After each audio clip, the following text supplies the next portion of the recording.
Welcome to this explainer, my fellow focused learners. Today, we're taking a very dark, but honestly fascinating journey. We're going to dive into a highly structured countdown of global folklore's absolutely most unsettling entities.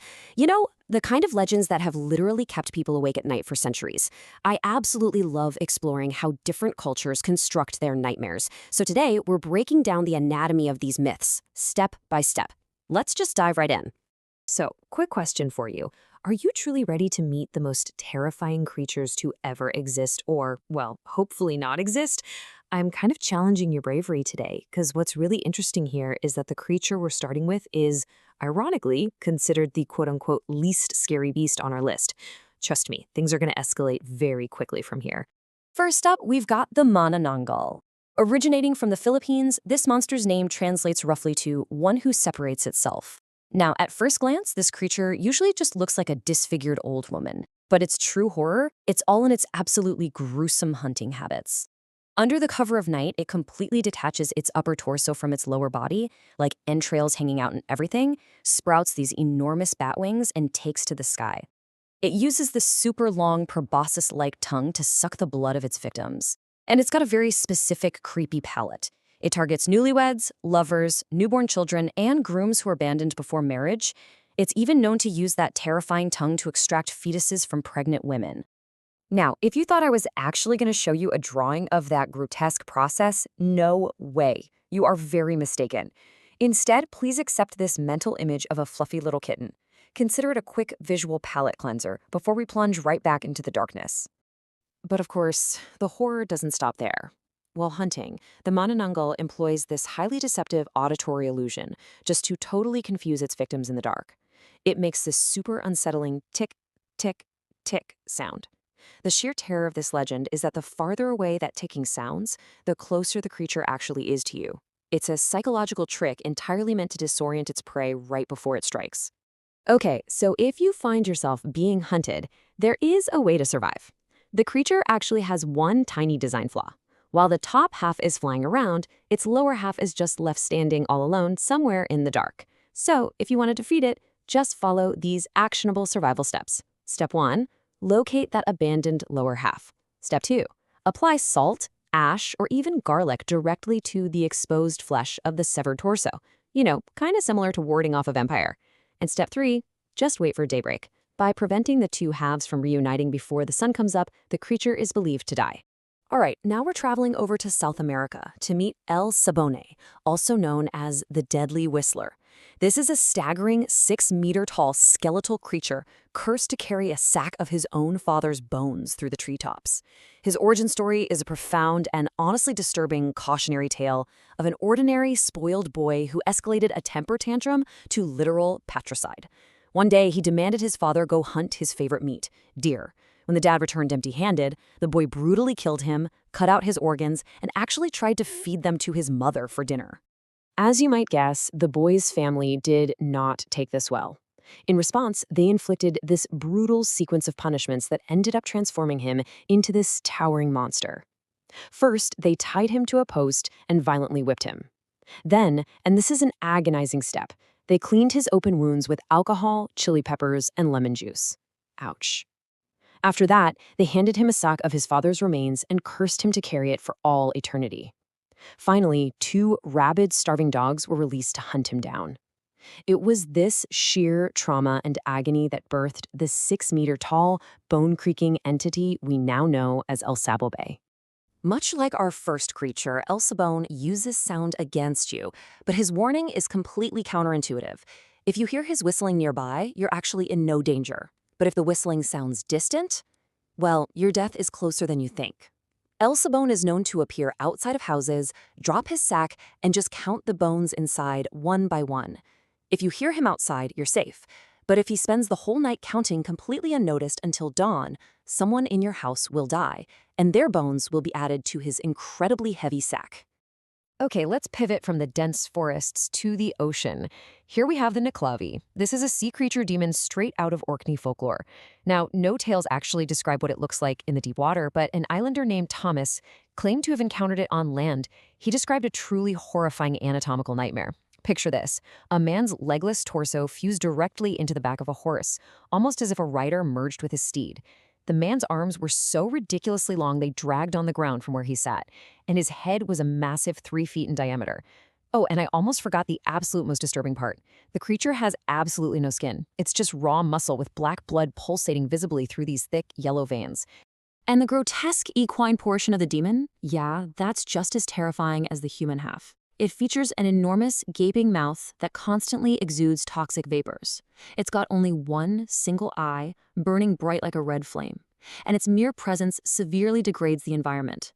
Its breath is so deeply toxic that it's known to wilt crops, sicken livestock, and is actually blamed for causing entire regional epidemics across the islands. What makes this myth so incredibly fascinating is its tie to real history. Just take a look at this timeline. In the year 1722, residents of the Orkney Islands began this industrial practice of burning kelp and seaweed to create soap and glass, and to try and improve farming soil. Well, the pungent smoke from this widespread burning is believed to have deeply enraged the Nalavi.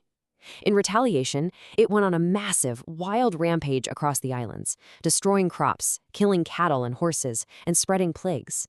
The disaster literally seemed to follow wherever that seaweed smoke billowed. So how exactly do you escape an epidemic-causing skinless horse demon? Well, the survival tip here is surprisingly straightforward. Like a lot of sea-dwelling mythical creatures, the Nilavi simply cannot cross borders of fresh water. If this behemoth is chasing you, your best and honestly only bet is to literally jump across a freshwater creek and just hope for the best. It's an amazingly simple geographic loophole for such a devastating monster. Now let's scale the stakes way up to a truly cosmic level. Meet Sapaki. This is an Aztec sea monster that existed before the world as we know it even began. Before there was anything, 4 original gods created water and other deities, but they also inadvertently created Sapaki.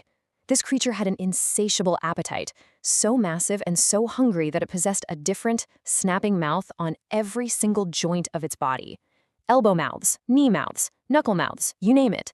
Literally everything the gods tried to create would just fall into the cosmic ocean and get instantly eaten by Sapaki. And actually, this brings up a rather absurd anatomical paradox.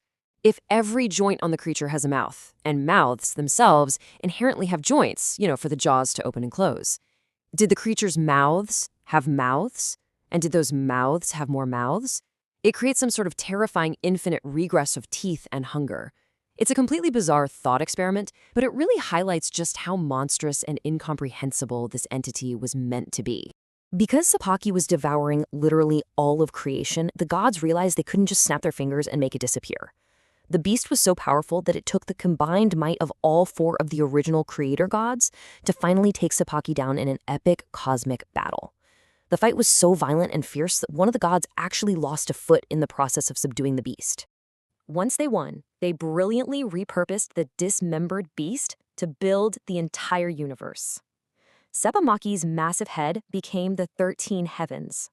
Its midsection was crafted to form the earth we walk on, and its tail was transformed into the deep underworld.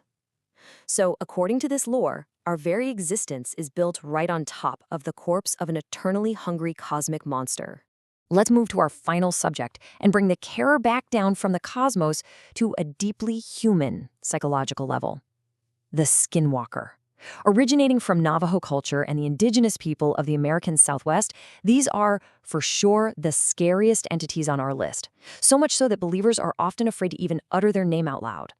Forget the internet memes of guys in spooky costumes. In Navajo culture, there are healers and medicine men who practice magic for the benefit and protection of the community. Skinwalkers are the dark reflection of these healers. They're witches who use human corpses, evil magic, and shape-shifting to cause profound illness and destruction. To truly understand their horror, we have to look at the grim path they take. These individuals often start off as highly respected community medicine men, but they corrupt their knowledge, turning to evil magic to hurt others rather than heal. They craft dark tools and malicious potions using parts of human bodies and bones. And to gain their ultimate power, which is the ability to shapeshift into predatory animals like wolves, bears, or coyotes, they must commit an unforgivable act. A witch must deliberately sacrifice and kill a close family member, preferably a sibling. This terrible act is what finally unlocks their dark, physical transformation. Once they transform, they gain claws, stealth, immense speed, and strength, but they're left with an incredibly unsettling visual flaw that gives away their true nature. When they're in human form, wearing the skin of the animal they transform into, their eyes look entirely like animal eyes. Conversely, when they shift into their animal form, their eyes look distinctly and terrifyingly human.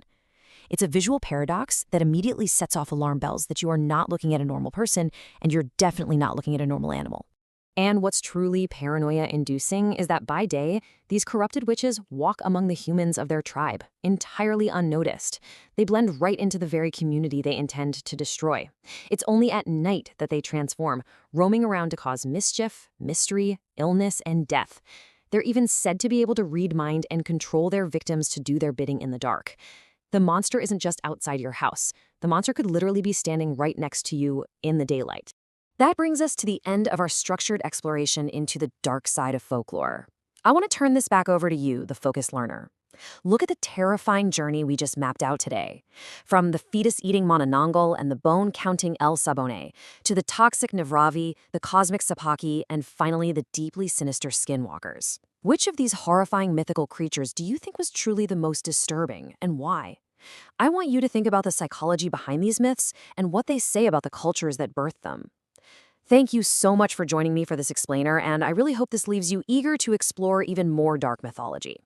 Until next time, stay curious and hey, stay safe out there.